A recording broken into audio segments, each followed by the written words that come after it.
আসসালামু আলাইকুম। BBN MBA সলিউশনের পক্ষ থেকে সবাইকে জানাই অভিনন্দন ও শুভেচ্ছা। আজকে আমরা আলোচনা করব বিগত ক্লাসের কিছু ছোট ভাই বোনদের প্রশ্নের আলোকে অর্থাৎ দাবির আলোকে একটি ক্লাস। অর্থাৎ আমরা গত 2-3টা ক্লাসে কোরিলেশন অ্যানালাইসিসের সাধারণ কোরিলেশন অর্থাৎ কোএফিসিয়েন্ট অফ কোরিলেশনের ডাইরেক্ট এবং শর্টকাট শিখছি। র্যাঙ্ক কোরিলেশন সিঙ্গেল এবং রিপিট র্যাঙ্ক করা শিখছি। কিন্তু অনেকে আমার কাছে দাবি করছেন যে ভাই আপনি একটু কষ্ট করে এই অধ্যায়ের সূত্রগুলো নিয়ে আলাদা একটা ক্লাস নেবেন। তো আজকে আমি আপনাদের সেই দাবির প্রেক্ষিতে কোরিলেশন অ্যানালাইসিসের সূত্রের ক্লাস নিয়ে আলোচনা করছি। এই ভিডিওটি বিবিএ অনার্স সকল ডিপার্টমেন্টের জন্য বিভিন্ন বর্ষের দ্বিতীয় তৃতীয় বর্ষের স্ট্যাটিস্টিক্স এবং মাস্টার্স পিডি প্রথম পাঠের বিজনেস স্ট্যাটিস্টিক্সের কোরিলেশন অধ্যায়ের জন্য অত্যন্ত গুরুত্বপূর্ণ। আর কথা বাড়াবো না, আমরা সূত্রগুলো নিয়ে একটু আলোচনা করব। ও তার আগে সবার কাছে অনুরোধ, যারা আমাদের পেজটি নতুন তারা অবশ্যই আমাদের বিবিএন এমবি সলিউশন পেজটি ফলো করে আমাদের সাথে থাকবেন। আর যারা আমাদের নিয়মিত ক্লাসগুলো দেখেন তারা আমাদের ক্লাসে দ্রুত পেতে BBMB24 ইউটিউব চ্যানেলটি সাবস্ক্রাইব করে আমাদের সাথে থাকবেন এবং আমাদের সাথে সামনে চলার পথকে ত্বরান্বিত করবেন। আর আপনাদের যে কোনো বিবিএ, এমবিএ এবং এনইউ সংক্রান্ত যে কোনো প্রশ্নর বা যে কোনো তথ্য জানার জন্য আপনারা আমার পেজটি ফলো করতে পারেন এবং আমাকে প্রশ্ন করতে পারেন। আমি আপনাদের সকল সমস্যার বা প্রশ্নের উত্তর দেওয়ার চেষ্টা করব ইনশাআল্লাহ।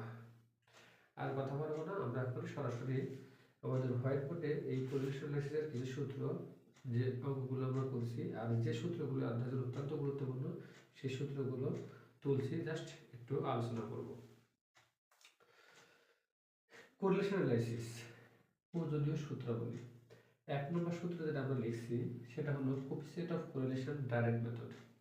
অর্থাৎ ডাইরেক্ট মেথড এ যাবৎ পর্যন্ত আমি যখন অঙ্ক করছি তখন আপনাদের সবাইকে অবগত করছি যে 1992 সালে জাতীয় বিশ্ববিদ্যালয় প্রতিষ্ঠিত হওয়ার পর থেকে আজ অব্দি কখনো পদ্ধতির কথা উল্লেখ করে নাই। তো ডাইরেক্ট অথবা শর্টকাট যে কোনো একটাও আপনারা করতে পারেন। তবে আপনি যেহেতু ছাত্র বিবিএ স্টুডেন্ট, আপনার তো অন্তত 2টা পদ্ধতি জেনে থাকা দরকার, যার কারণে আমি 2টাই আপনাদের শেখানোর চেষ্টা করছি। তো এখানে কোএফিসিয়েন্ট অফ কোরিলেশন ডাইরেক্ট মেথডের সূত্রটা হচ্ছে এমন: কোএফিসিয়েন্ট অফ কোরিলেশন প্রকাশ করা হয় ছোট হাতের অক্ষর আর দ্বারা, অর্থাৎ স্মল লেটার। তো R is equal to summation X Y minus summation X into summation Y divided N. তারপর divided root over second bracket summation X square minus summation X square minus N into second bracket Y square minus summation Y square divided in second bracket. অর্থাৎ এই সূত্রটি হলো আমরা ব্যবহার করব ডাইরেক্টের ক্ষেত্রে।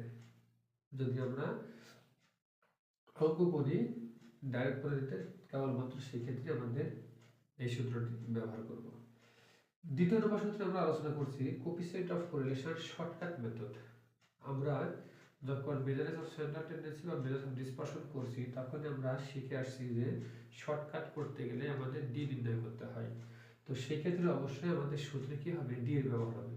আমরা 1 নম্বর সূত্র এবং 2 নম্বর সূত্র দেখব সেম, শুধুমাত্র ডি ব্যবহার হয়েছে। আগে কিন্তু ছিল এক্স ওয়াই, এখানে ডিএক্স ডিওয়াই। আগে ছিল এক্স ইন্টু ওয়াই, এখানে কি ডিএক্স ইন্টু ডিওয়াই। অর্থাৎ ওই সূত্র এই সূত্র একই, শুধুমাত্র এখানে ডি এর ব্যবহার হয়েছে।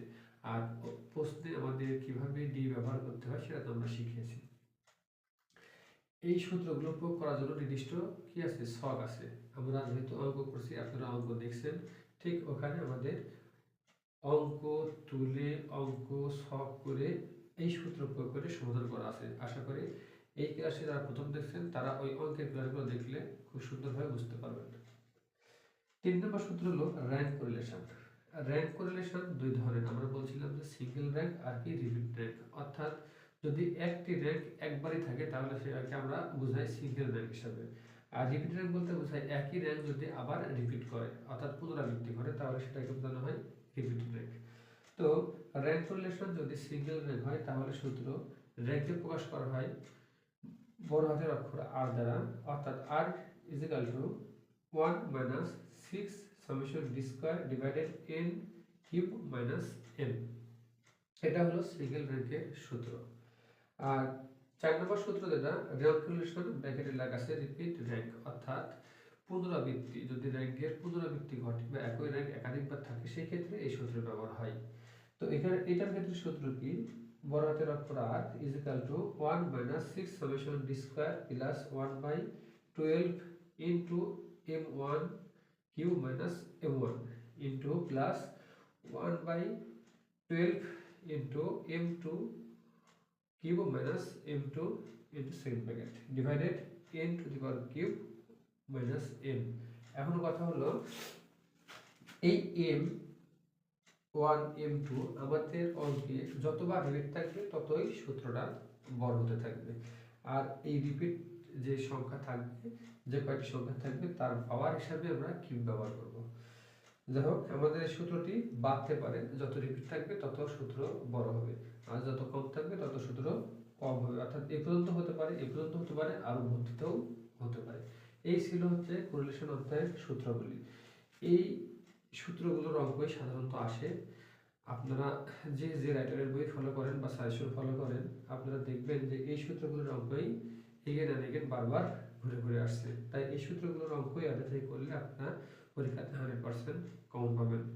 তো যারা অঙ্ক বুঝে আমাদের সূত্রগুলো শিখতে চান বা বুঝতে চান, তারা অবশ্যই আমাদের বিগত দিনের ক্লাসগুলো দেখবেন। আশা করি আপনারা অঙ্ক সহ সূত্রগুলো খুব অতি সহজেই বুঝতে পারবেন।